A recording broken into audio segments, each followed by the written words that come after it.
الحمدللہ رب العالمین والصلاة والسلام علی اشرف الخلق وخاتم النبیین نبینا محمد وعلی آلہ واصحابہ ومن سار علی نہجہ واقتدى بہدیہ الی یوم الدین. اما بعد، ہم نے گزشتہ لیکچر میں مال غنیمت کے احکام اور مسائل کا آغاز کیا تھا. اس کا ہم نے پہلا حصہ پڑھا تھا اور اس میں ہم نے بنیادی جو مسائل تھے مال غنیمت کے حوالے سے، اس کی تقسیم کے حوالے سے، اس کی تعریفات کے حوالے سے وہ ہم نے پڑھے تھے. چند اصطلاحات اس کے اندر ہم نے پڑھی تھی. آج مال غنیمت کے مسائل اور احکام کا دوسرا حصہ ہے جس کو انشاءاللہ ہم پڑھیں گے اور ان احکام اور مسائل کو مکمل کریں گے انشاءاللہ. سب سے پہلے جو آج ہمارے پاس چوتھا مسئلہ ہے وہ نفل کا ہے. نفل کا حکم کیا ہے؟ میں نے گزشتہ جو ہے وہ لیکچر میں ذکر کیا تھا کہ مال غنیمت کو انفال بھی کہتے ہیں اور انفال سے ہی نفل ہے،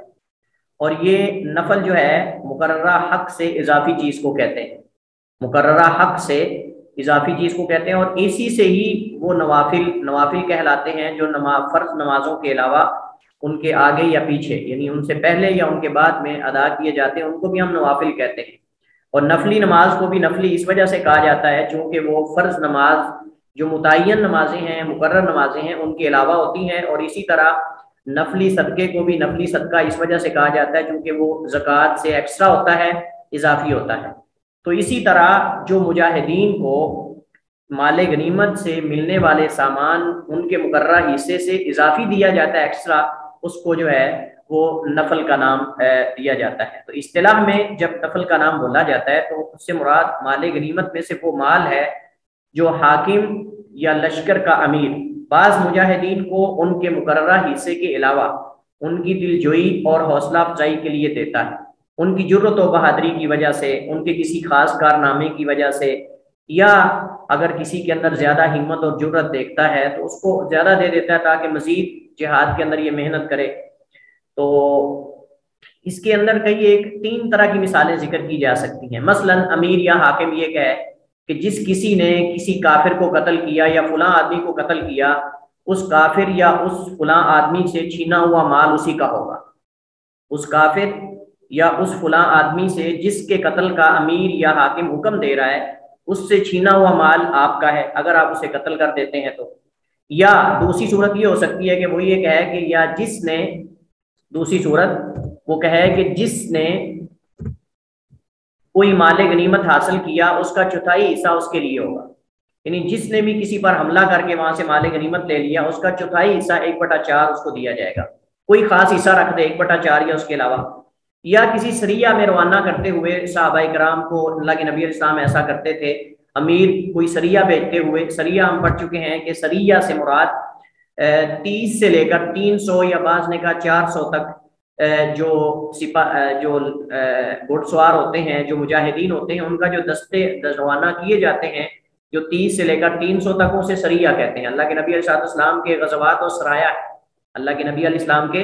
غزوات اور سرایا ہیں. سرایا سریہ کی جمع ہے. مراد وہ مہمات ہیں، وہ لشکر ہیں جو اللہ کے نبی نے اپنی حیات طیبہ میں صحابہ کی کمانڈ میں روانہ کیے اور خود ان میں شرکت نہیں کی. لیکن اگر پورا لشکر جاتا تھا تو اس کو پھر جو ہے وہ جنگ کا نام دیا جاتا تھا یا غزوہ کا نام دیا جاتا تھا. لیکن اگر وہ 300 سے کم ہوتے تھے تو ان کو سریہ کا نام دیتے تھے، اور ان کے خاص ایک مہم ہوتی تھی، کوئی خاص کام ہوتا تھا کرنا. ان میں بسا اوقات جہاد ادبی نہیں ہوتا تھا. تو ان سے اگر وہ کہتا ہے کہ تم اس مہم کے اندر جو بھی مال لوٹو گے، جو بھی تم مال کفار سے لو گے، وہ جو ہے مال غنیمت میں تمہیں دیا جائے گا، اس میں سے ہم وصول نہیں کریں گے. یہ سب تینوں صورتیں جائز ہیں کیونکہ اس میں مجاہدین کی حوصلہ افزائی اور جہاد کی رغبت دلانا ہے، جہاد کی طرف یا جہاد میں رغبت دلانا ہے. اللہ تعالیٰ قرآن کریم میں فرماتا ہے یا ایھا النبی حرض المؤمنین علی القتال، یا ایھا النبی حرض المؤمنین علی القتال، کہ اے نبی مومنوں کو قتال اور جہاد کی ترغیب دلاؤ، یعنی ابارو، حریص بناؤ ان کو جہاد اور قتال کا. تو جس طریقے سے بھی ممکن ہو کیا جا سکتا ہے. حضرت حبیب بن مسلمہ رضی اللہ تعالی عنہ روایت کرتے ہیں کہ نبی کریم صلی اللہ علیہ وسلم جو ہے کانا ينفل الربع بعد الخمس، اللہ کے نبی نفل کے طور پہ مجاہدین کو دیا کرتے تھے الربع چوتھائی حصہ مال غنیمت کا وہ نفل کے طور پہ دیتے تھے بعد الخمس، خمس نکالنے کے بعد، والثلث، اور اسی طرح بسا اوقات ثلث دیتے تھے، تہائی حصہ بعد الخمس، خمس نکالنے کے بعد۔ اذا قفلا، جب اللہ کے نبی علیہ الصلوۃ والسلام جو ہے وہ کسی مہم پر روانہ کرتے، یا اللہ کے نبی علیہ السلام جو ہے وہ کوئی دستہ بھیجا کرتے تھے۔ تو یہاں اذا قفلا کا معنی جو میں نے کیا وہ درست نہیں ہے، یہاں معنی جب لوٹتے وقت، قافلہ سے مطلب لوٹنا ہوتا ہے، قافلہ جب واپس لوٹتا ہے اس وقت اللہ کے نبی علیہ الصلوۃ والسلام جو ہے وہ ان کو دیتے تھے مجاہدین کو۔ عبداللہ بن عمر رضی اللہ تعالیٰ عنہما بیان کرتے ہیں کہ نبی کریم علیہ الصلوۃ والسلام نے بعث سریۃً فیہا عبداللہ ابن عمر تھے، اس کے اندر آگے محذوف ہے عبارت۔ عبداللہ بن عمر کہتے ہیں کہ رسول کریم علیہ السلام نے ایک سریہ روانہ کیا، فیہا عبداللہ، اس میں عبداللہ یعنی بذات خود عبداللہ بن عمر تھے، قبل نجد، نجد کی طرف، فغنموا ابلا کثیرۃ، تو وہاں ان کو مال غنیمت میں بہت زیادہ اونٹ ملے، فکانت سہامہم، تو اس وقت ان کا حصہ اس میں تھا 12 بعیرا، 12 اونٹ، ہر ایک کو حصہ ملا، او 11 بعیرا، یا 11، وَنُفِّلُوا بَعِيرًا بَعِيرًا، ان کو 12 اونٹ حصے میں آئے یا 11 اونٹ آئے، پھر ایک ان کو نفلی طور پہ دیا گیا ایکسٹرا،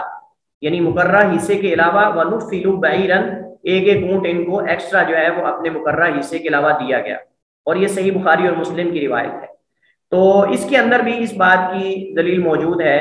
کہ مجاہدین کو ان کے مقررہ حصوں کی تقسیم کے بعد ایکسٹرا ان کی دلجوئی اور حوصلہ افزائی کے لیے، ترغیب دلانے کے لیے جہاد میں دیا جا سکتا ہے۔ اور تیسری جو صورت ہم نے پڑھی تھی کہ اگر امیر اور حاکم یہ کہتا ہے یا امام کہتا ہے کہ تم اگر فلاں بندے کو قتل کر دو تو اس کا مال غنیمت جو بھی ہوگا وہ تمہارا ہوگا، اس کی دلیل حضرت سلمہ بن اکوع رضی اللہ تعالیٰ عنہ کی حدیث ہے۔ حضرت سلمہ بن اکوع دوڑنے میں کمال تھے، گھوڑے کے برابر دوڑتے تھے، ان کی جو ہے وہ سپیڈ دوڑنے کی گھوڑے کی طرح تھی، اور ان کے واقعات بہادری اور جرت کے احادیث بھری پڑی ہیں۔ وہ جو اہل مدینہ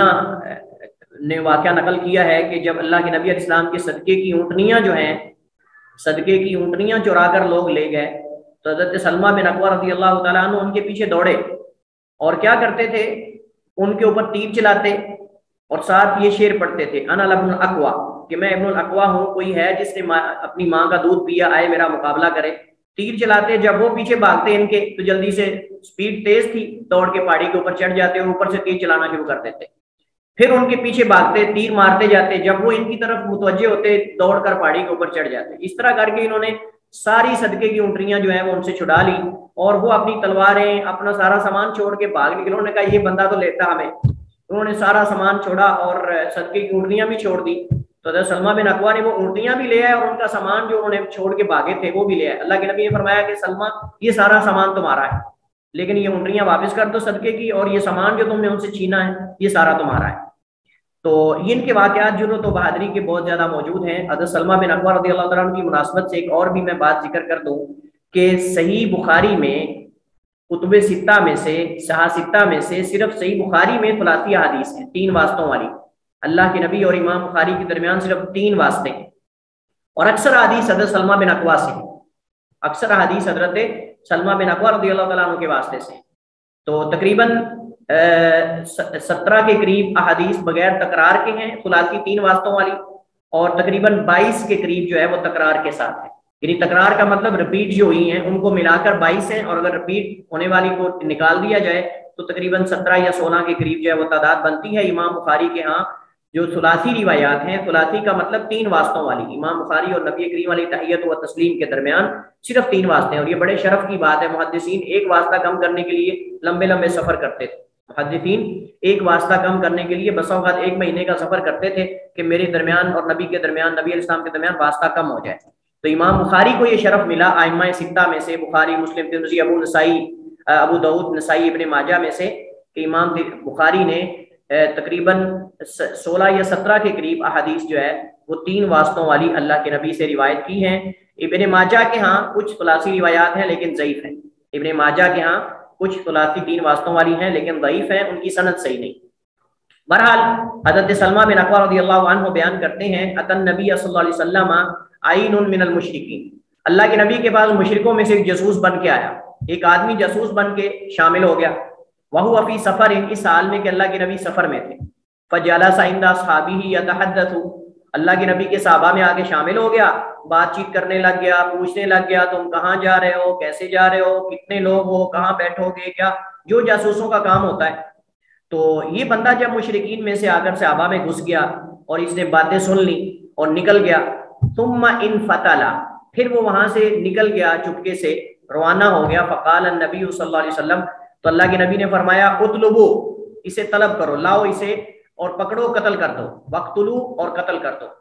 تو حضرت سلمہ کہتے ہیں کہ میں بھاگا پیچھے اور میں نے اس کو قتل کر دیا، فنفلہ سلبہ، تو اللہ کے نبی نے اسے چھینا ہوا سامان نفلی طور پہ مجھے دے دیا۔ اللہ کے نبی علیہ الصلوۃ والسلام نے اس جاسوس سے چھینا ہوا جو مال سامان تھا، وہ گھوڑا تھا، وہ تلوار تھی، وہ زیرہ تھی، جو بھی چیزیں ملی وہ اللہ کے نبی نے کہتے ہیں مجھے نفلی طور پہ دے دیا۔ تو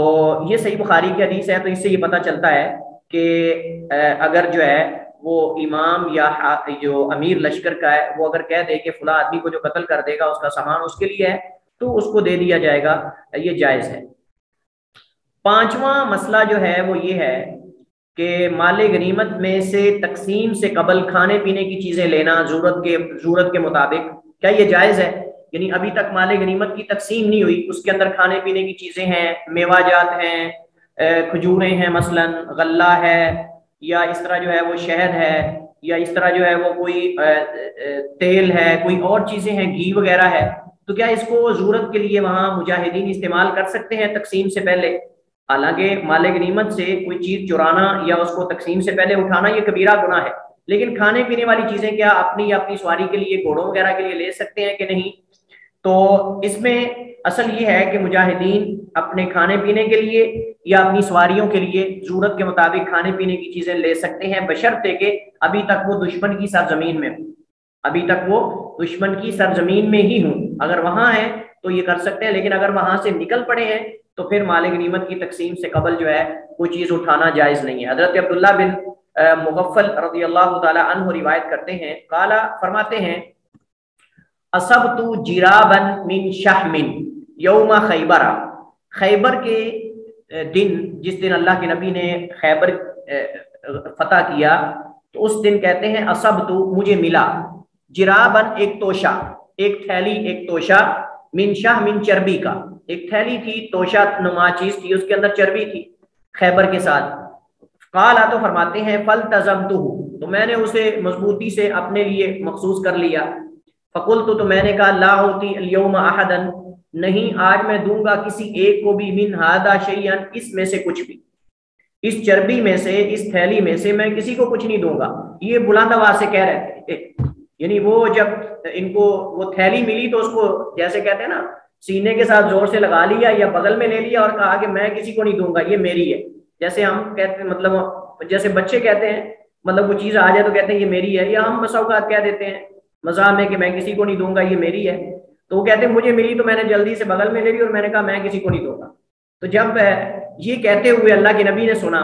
کہتے فلتفت، تو میں نے مڑ کر دیکھا پیچھے، فاذا رسول اللہ صلی اللہ علیہ وسلم متبسما، اللہ کے نبی مسکرا رہے تھے، اللہ کے نبی علیہ السلام مسکرا رہے تھے، لیکن آپ نے کہا کچھ نہیں، آپ صلی اللہ علیہ وسلم نے کہا کچھ نہیں کہ نہیں یہ تو مال غنیمت ہے، مال غنیمت کا تم حصہ نہیں لے سکتے تقسیم سے قبل۔ آپ کا مسکرانا اس کے جائز ہونے کی دلیل ہے۔ ایک اور دلیل موجود ہے حضرت عبداللہ بن عمر رضی اللہ عنہما کے حوالے سے۔ عبداللہ بن عمر رضی اللہ عنہما فرماتے ہیں، کنا نصیب فی مغازینا، ہم اپنے غزوات میں جب بھی جہاد وغیرہ پہ جاتے تو ہم پاتے تھے، نصیبو پہنچتے تھے، یا مطلب کہ وصول کرتے تھے یا پا لیتے تھے اپنے غزوات میں، الاصل، شہد، والعنب، اور انگور، ہمیں انگور بھی مل جاتے تھے، شہد وغیرہ بھی ان کے گھروں سے مل جاتا تھا یا ان کے وہاں جگہوں سے، فناکلہ ولا نرفع، یہ چھوٹی موٹی چیزیں ہم کھا ہی جاتے تھے، آگے پہنچاتے ہی نہیں تھے، چھوٹی موٹی چیزیں ہم کھا جاتے تھے، شہد وغیرہ، انگور وغیرہ۔ اس کی وجہ یہ ہے کہ یہ رکھنے سے خراب ہو جائے گا، یہ کھانے والی چیزیں رکھنے سے خراب ہو جائیں گی، اس وجہ سے اس کو تقسیم کرنے میں بھی دقت ہوگی۔ تو اس میں پھر یہ ہوتا ہے کہ اگر وہ کھا لیتے ہیں، استعمال کر لیتے ہیں تو کوئی حرج والی بات نہیں ہے۔ اور دوسرا پھر یہ کہ یہ محدود ہوتی ہے،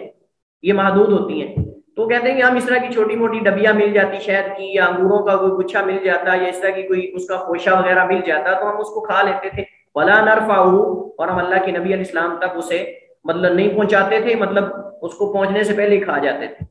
اور یہ صحیح بخاری کی حدیث ہے، اور اس میں اس چیز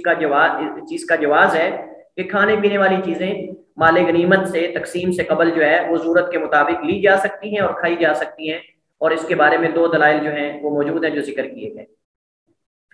مال غنیمت میں غلول کا حکم کیا ہے؟ مال غنیمت میں غلول، یہ غلہ یا غلو سے معنی ہوتا ہے چپکے سے کوئی چیز چرا لینا. تو مال غنیمت سے اس کی تقسیم سے قبل اگر کوئی چیز چرا لی جائے تو اسے غلول کہتے ہیں، اور یہ کبیرہ گناہوں میں سے ہے اور یہ حرام ہے. اور چرایا گیا مال کم ہو یا زیادہ اس میں کوئی فرق نہیں کیا جائے گا، بلکہ یہ تھوڑا مال ہو یا زیادہ ہو وہ کبیرہ گناہ ہی ہے، حرام ہی ہے. کیوں؟ اس کی وجہ کیا ہے حرام ہونے کی؟ کیونکہ اس میں مسلمانوں کے مشترکہ مال میں سے کچھ کو حرام طریقے سے کھانا ہے، ناجائز طریقے سے، اور اصل کام جہاد کو چھوڑ کر مال چرانے میں توجہ دینا ہے. یعنی اصل مجاہد جہاد کے لیے آیا ہے، اور اگر وہ مال غنیمت سے چوری کرنا شروع کر دے تو اصل اپنے مقصد کو اس نے چھوڑ دیا ہے، اور اس مقصد کی طرف جا نکلا ہے کہ جو اس کا مقصد نہیں تھا. اپنے مقصد کو چھوڑ کے غیر مقصد کی طرف جانا یہ بھی ایک وجہ ہے، اور اس سے آپس میں اختلافات پیدا ہوتے ہیں.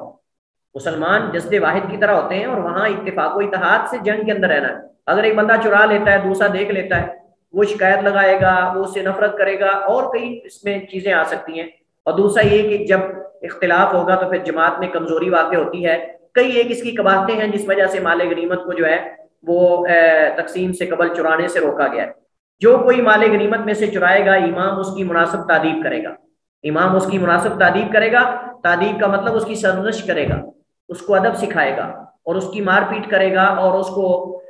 جو ہے وہ جو مناسب سزا اس کی حالت کے مطابق وہ دے گا.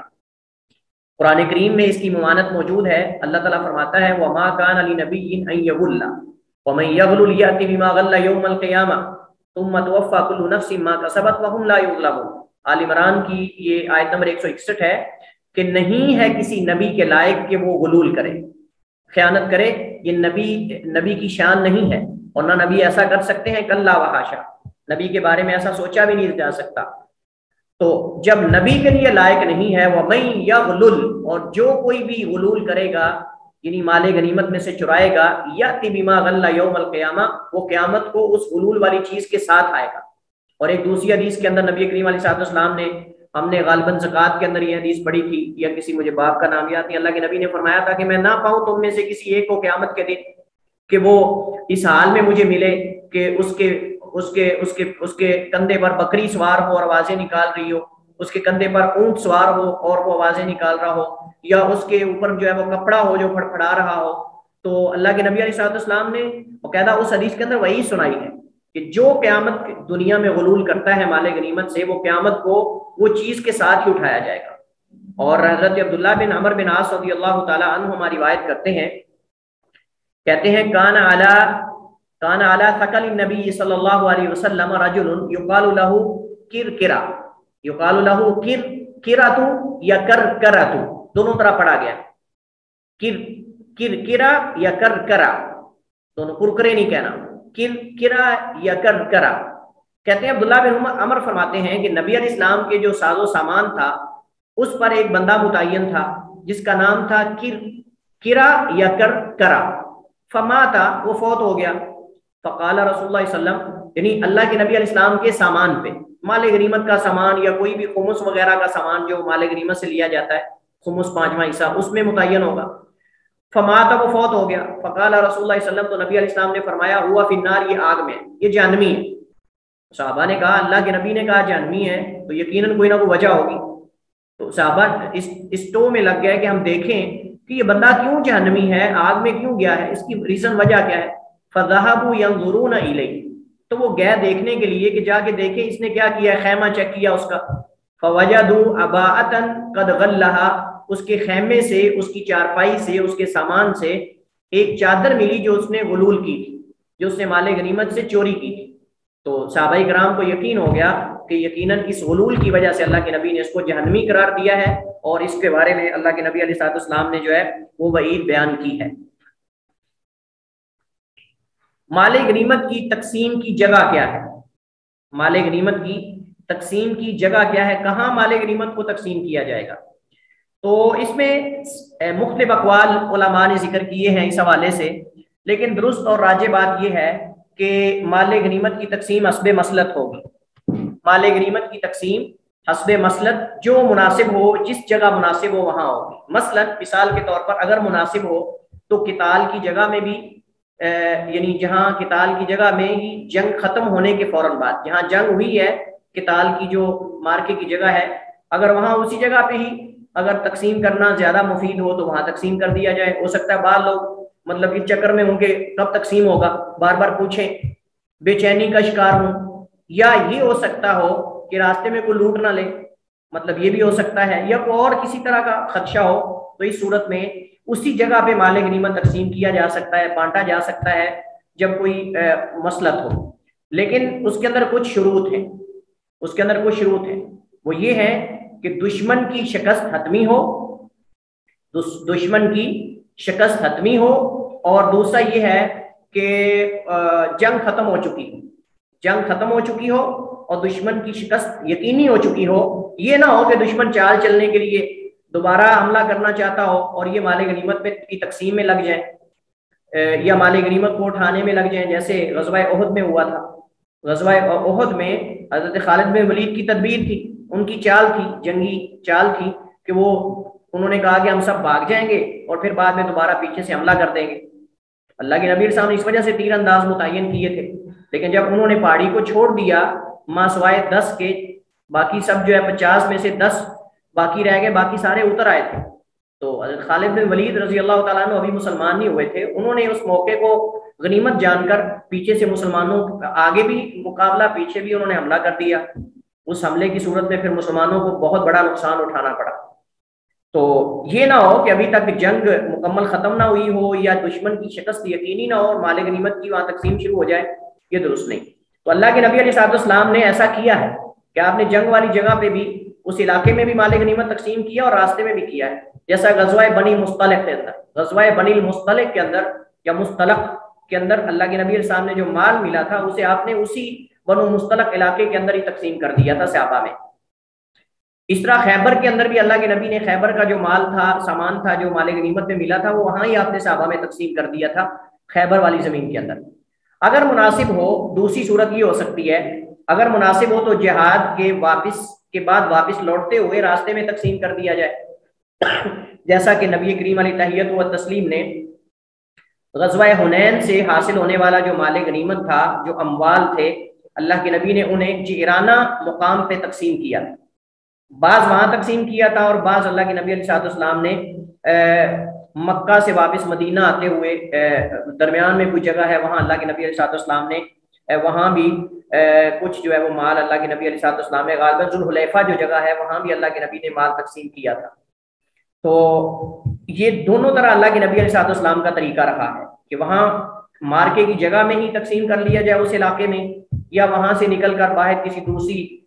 جگہ میں جو ہے وہ مال کو تقسیم کر لیا جائے. جیسے نبی کریم علیہ السلام نے حنین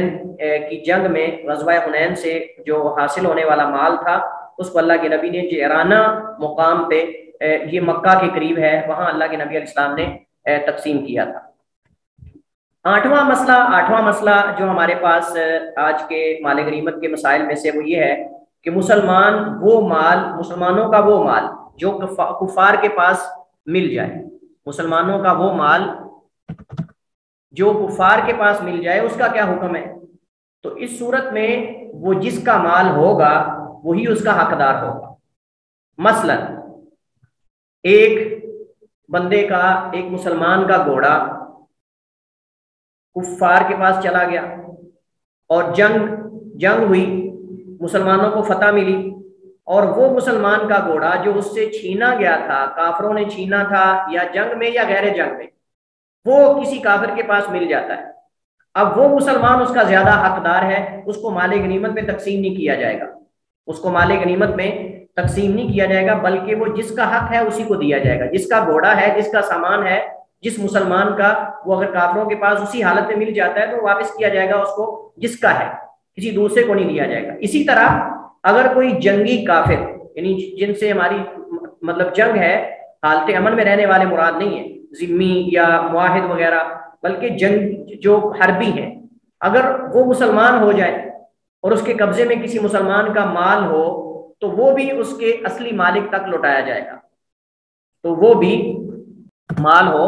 تو وہ بھی اس کے اصلی مالک کی طرف لوٹایا جائے گا۔ اگر کوئی کافر مسلمان ہوا اور دارالاسلام کی طرف ہجرت بھی کر لی، ایک بندہ مسلمان ہوا، مسلمان ہونے کے بعد اس نے اپنا علاقہ چھوڑ دیا، اب وہ ہجرت کر کے مسلمانوں کے علاقے میں چلا گیا، اسلامی سلطنت اور اسلامی ملک میں چلا گیا۔ اب اسلامی سلطنت نے، مسلمانوں نے، لشکر نے حملہ کر دیا اس کے علاقے میں۔ اب اس حملے میں مسلمانوں نے اس مسلمان ہونے والے کافر کی بیوی، اس کے بچے جو ہے وہ مال غنیمت بنا لیے، تو کیا اس کی بیوی بچوں کو مال غنیمت میں، اس کے گھر کو، اس کے اہل و عیال کو، اس کے سامان کو مال غنیمت میں جو ہے وہ ڈالا جائے گا یا اس کو واپس کیا جائے گا؟ تو صحیح بات یہ ہے کہ جب کوئی کافر مسلمان ہو جائے اور دارالاسلام کی طرف ہجرت کر کے چلا جائے، اگر اس کی بیوی، اگر اس کے بچے، اگر اس کا مال غنیمت میں لے لیا جائے اور مال غنیمت میں شامل کر دیا جائے تو اسے واپس کیا جائے گا، کیونکہ مسلمان کا مال، جان اور اس کا خون جو ہے وہ حرام ہے، وہ حرام ہے۔ جیسا کہ نبی علیہ السلام کی مشہور حدیث ہے، اللہ کے نبی علیہ السلام نے فرمایا امرت ان اقاتل الناس حتى يشهدوا ان لا اله الا الله وان محمدا رسول الله ويقيموا الصلاه ويؤتوا الزكاه فاذا فعلوا ذلك عصموا مني دماءهم واموالهم الا بحق الاسلام۔ مشہور حدیث، اللہ کے نبی نے فرمایا مجھے حکم دیا گیا کہ میں لوگوں سے قتال کروں، جہاد کروں، یہاں تک کہ وہ اس بات کی شہادت اور اقرار کر لیں کہ اللہ کے علاوہ کوئی معبود برحق نہیں اور محمد کریم اللہ کے رسول ہیں، اور نماز قائم کرنا شروع کر دیں، زکوٰۃ دینا شروع کر دیں۔ فَإِذَا فَعَلُوا ذَلِكَ، جب وہ یہ کر لیں گے، یعنی یہ کام، عَصَمُوا مِنِّي دِمَاءَهُمْ وَأَمْوَالَهُمْ، تو مجھ سے اپنے خون اور اپنے مال جو ہے وہ محفوظ کروا لیں گے، یعنی پھر ہم ان کے مال اور ان کی جان اور ان کی عزت پہ حملہ نہیں کریں گے اور ان کو محفوظ مانیں گے اور ان کو حرام مانیں گے۔ الا بحق الاسلام، اگر اسلام اجازت دیتا ہو تو پھر ہم ان کے مال کو بھی لوٹیں گے، ان کی اہل و عیال کو قیدی بنائیں گے اور اس کا خون بھی بہائیں گے اگر وہ قتل کر دیتا ہے تو، یا مرتد ہو جاتا ہے تو۔ مطلب یہ صورتیں ہیں، تو اس صورت میں اس مسلمان ہونے والے کافر کا سامان واپس کیا جائے گا اور اس کو مال غنیمت میں شامل نہیں کیا جائے گا۔ مال غنیمت کی لونڈیوں سے ہم بستری کرنے کا کیا حکم؟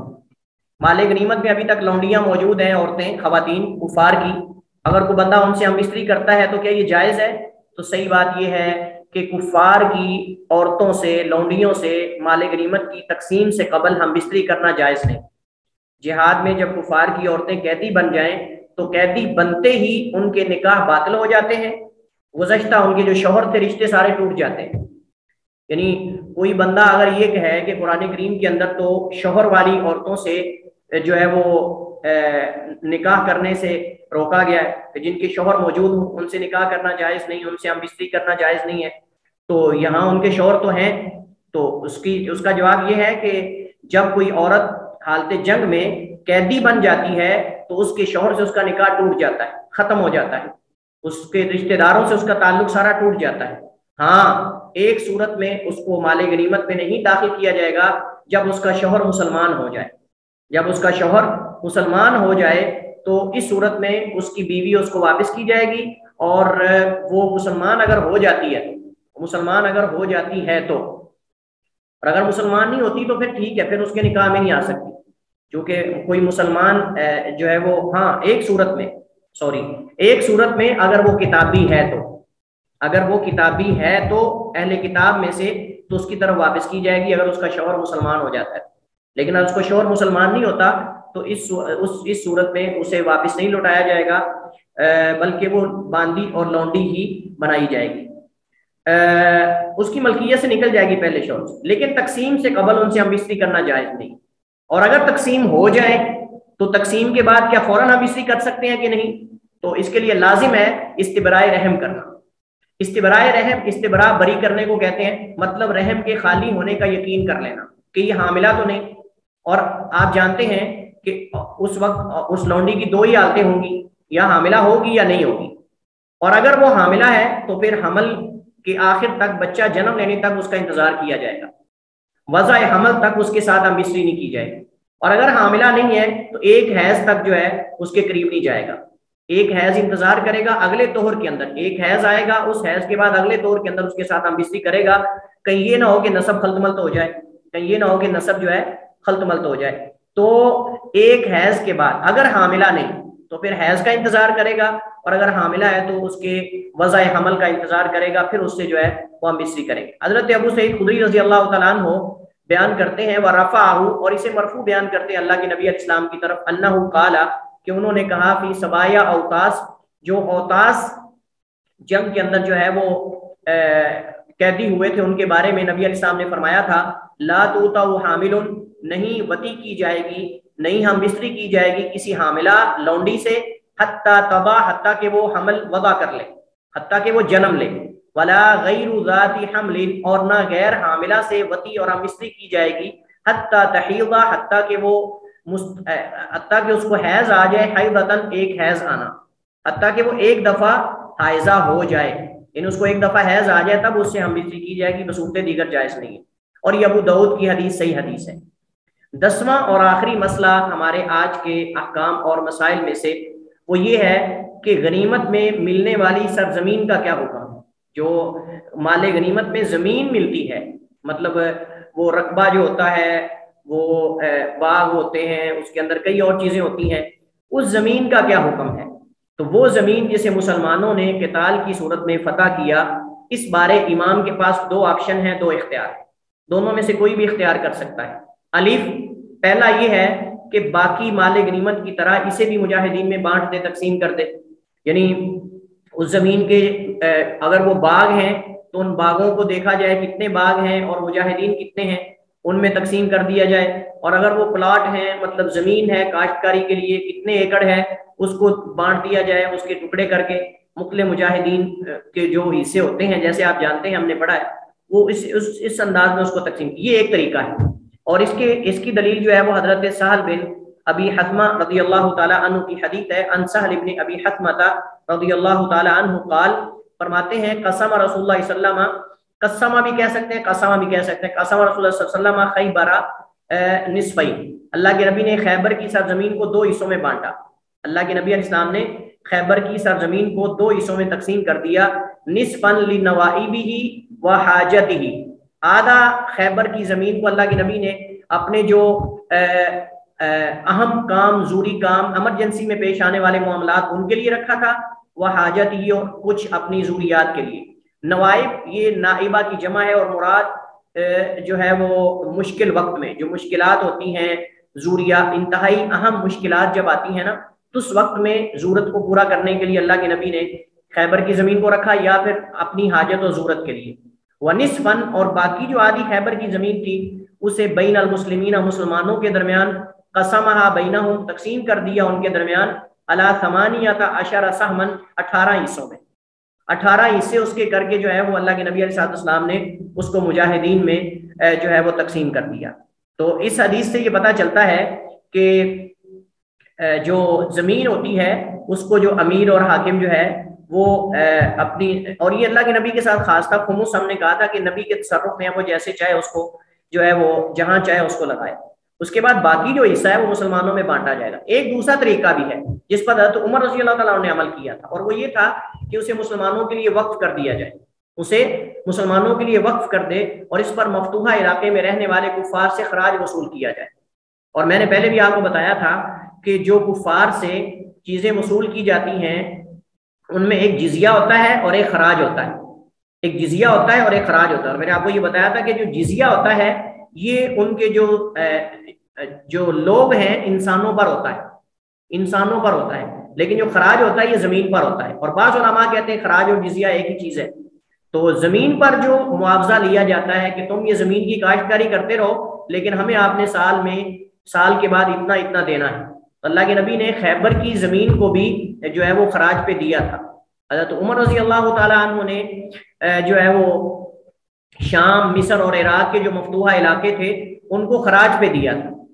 خراج پہ دیا تھا مسلمانوں کا، وہاں جا کے کاشتکاری کرنا، اور صاف ظاہر ہے کہ وہ علاقہ جو ہے اگر یہاں ہوتا، مطلب خیبر کی زمین کا کچھ حصہ آپ نے خراج پہ دیا تھا، کچھ زمین اس کی، لیکن وہ جو اس میں خمس میں آئی، باقی جو آپ نے تقسیم کی صحابہ میں وہ تو آپ نے تقسیم کر دی تھی، بہت زیادہ زمینیں تھی خیبر کی، تھوڑی تو نہیں تھی، بہت زیادہ زمینیں تھی خیبر کی، لیکن شام کی جو سرزمین تھی عراق کی، صحابہ کرام اس سے واقف نہیں تھے کاشتکاری کرنے سے کیسے کی جاتی ہے، اور وہ وہاں کے لوگ زیادہ جانتے تھے. تو تاکہ آغاز میں لوگ سیکھ جائیں کیسے کیسے اس کو کاشتکاری کرنی ہے، کیسے معاملات کو مطلب اس کو ڈیل کرنا ہے، تو حضرت عمر رضی اللہ تعالیٰ عنہ نے آغاز میں اس کو خراج پہ دیا تھا. مصر اور عراق اور یہ جو شام کے علاقے فتح ہوئے تھے ان کو امیر المومنین عمر بن خطاب رضی اللہ تعالیٰ عنہ نے خراج پہ دیا تھا. تو خلفائے راشدین کا طرز عمل اور طریقہ بھی ہمارے لیے جو ہے وہ سنت ہے، جیسے کہ نبی کریم علیہ الصلوۃ والسلام نے فرمایا علیکم بسنتی وسنت الخلفاء الراشدین المہدیین من بعد عضوا علیہا بالنواجذ، کہ تمہارے لیے میری سنت اور میرے خلفائے راشدین کا طریقہ اور طرز عمل جو ہے وہ بھی سنت ہے.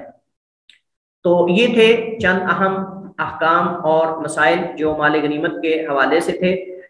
اسی پر ہم اکتفا کرتے ہیں. واللہ تعالی اعلم و احکم، وصلی اللہ وسلم علی نبینا محمد وعلی آلہ وصحبہ وسلم.